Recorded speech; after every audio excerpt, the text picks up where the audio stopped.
शासनाचा महसूल बुडवणाऱ्या हॉटेलवर कारवाईची मागणी. ॲडव्होकेट चावला यांच्या उपोषणाचा इशारा. कोठला स्टँड येथील ओनली कुरेशी शाखा नंबर 1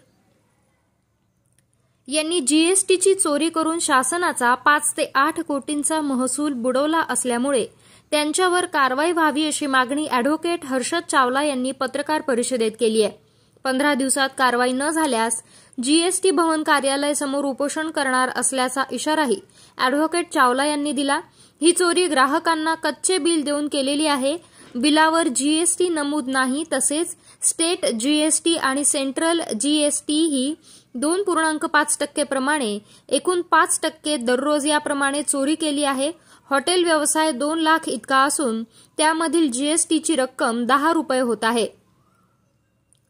महिन्याला 3 लाख रुपये होतात तर एका वर्षाला 36 लाख रुपये होत असून ही चोरी 8 वर्षांपासून म्हणजेच 8 वर्षांचे जीएसटी रक्कम 2,88,00,000 इतकी करून शासनाची फसवणूक केली. याबाबत तक्रार करू नये म्हणून हॉटेल ओनली कुरेशी यांनी चावला यांना 50,000 रुपये देण्याची लाच देखील दिली असल्याचं चावला यांनी यावेळी म्हटलंय. जर याबाबत 15 दिवसात कारवाई झाली नाही तर जीएसटी भवन कार्यालयासमोर उपोषण करणार असल्याचं ॲडव्होकेट चावला यांनी म्हटलंय. व्हॉट्सअपला पाठवून ठेवलं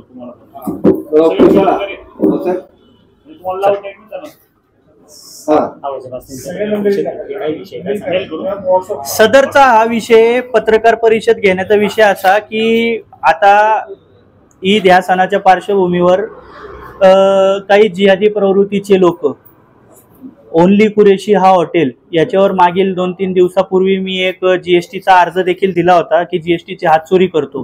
तसंच हे बिल देखील पाठवलंय. याच्यामध्ये हायलाइट केलेले हा बीफ किमा म्हणून बीफ किमा बीफ मसाला अशा गोष्टी देतोय. बीफ हा ओरिजिनल आपण आता गुगलला देखील सर्च केलं किंवा डिक्शनरीमध्ये देखील पाहिलं तर बीफचा अर्थ हे गौमांस होतं आणि गौमांसावर बंदी आहे. खुलेआमपणे हा बिलमध्ये बी मेन्शन करतोय हा बीफ विकतोय आणि खुलेआमपणे हा जीएसटीची बी चोरी करतोय. तरी सदर याच्यावर आतापर्यंत पोलिसांनी वेळोवेळी कारवाई केली. असे गौरक्षक आहे यांनी देखील कारवाई केलेली आहे. काल संयुक्त कारवाई झाली कुरेशी यांच्यावर. 300 ते 400 किलोचं मांस धरलं गेलं आणि ती कारवाई 4 वाजता झाली आणि आपण बघू शकतो 4:51 हा बीफ विकतोय. म्हणजे याच्याकडं किती मोठ्या प्रमाणाचा हा साठा आहे आणि हा साठा हिने आणला कुठून याची पूर्णपणे नगरमध्ये मोनोपोली चालू आहे. भासम असे 2 इसम आहे जे हे बीफची विक्री करतात. तसेच हॉटेलच्या नावाखाली जीएसटीची देखील चोरी केलेली आहे. यांना देखील ऑनलाईन पैसे मारले काल. आणि अजून जीएसटी मध्ये अजून एक पुरावा माझ्याकडे असा आलेला आहे की यांची असा ह्या ट्रान्झॅक्शन मध्ये दिसून आलं की यांची लिमिट संपली. आता लिमिट 1 लाख रुपयाची यांची संपली आणि 1 लाख रुपयाच्या पुढचा यांचा हे आहे बिझनेस आहे आणि यांचे विविध अकाउंट आहे. हे वेगळ्या खात्यावर यांची लिमिट संपली आणि नंतर यांनी हा वेगळा खाता दिला. याच्यावर मी पैसे मारले. नाही इथून पुढे जेवढे बी बीफ विकणारे लोक असतील त्या सगळ्या लोकांवर कठोर कारवाई झालीच पाहिजे. अन्न प्रशासनाने ही कारवाई केलीच पाहिजे आणि अन्न प्रशासन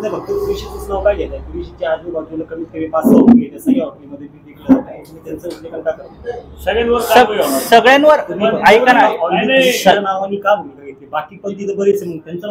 नाही सध्याचा हा जो विषय आहे सध्याचं हे फक्त मला जीएसटीचं चोरीचं आढळून आलं. हे हॉटेल ऐका नगर शहरामध्ये जीएसटी बरेच जण अशी आहेत व्यापारी लोक त्या जीएसटी तुमची याच्यावर भूमिका काय असणार कारवाईची मागणी? नाही जिथं सगळ्यांवर जिथं आढळून आलं जिथं जे लोक जीएसटीची चोरी करणारे असलं बीफ विकणारे असले त्यांच्यावर 100% कारवाई करण्याची मागणी आम्ही करणारच आहे.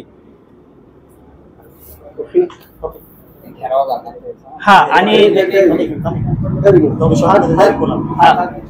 आणि सध्या जर का फूड अँड ॲडल्ट्रेशन डिपार्टमेंट अन्न भेसळ विभाग यांनी जर का यांच्यावर येत्या दिवसात हॉटेल कुरेशी यांना सील केलं नाही यांना सील लावलं नाही, यांच्यावर कारवाई नाही केली तर आम्ही त्याचा घेरावा घालणार आहे 100%.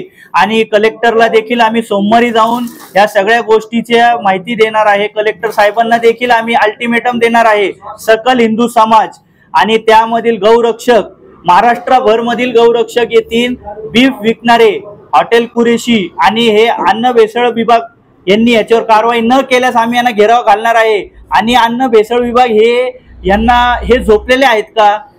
यांना कुरेशी हे पैशाचं वारं देऊ राहिलेत का? शांतपणे झोपलेले आहेत का अन्न भेसळवाले? हे कारवाई का करत नाही? आमचे गौरक्षक दिवस रात्र पळापळ करतेत, आमचे गौरक्षक दिवस रात्र पळापळ करतेत, पोलीस विभाग दिवस रात्र परिश्रम घेऊन हे गाया धरतेत. अन्न भेसळवाले हे मीठ मिरची लावून तंदुरी करून तिकडं विकतेत. अन्न भेसळवाले हे करतेत काय? त्यांना खरोखरच झोप लागलेली आहे का? त्यांना आम्ही तिकडं जाऊन घेराव घालून त्यांना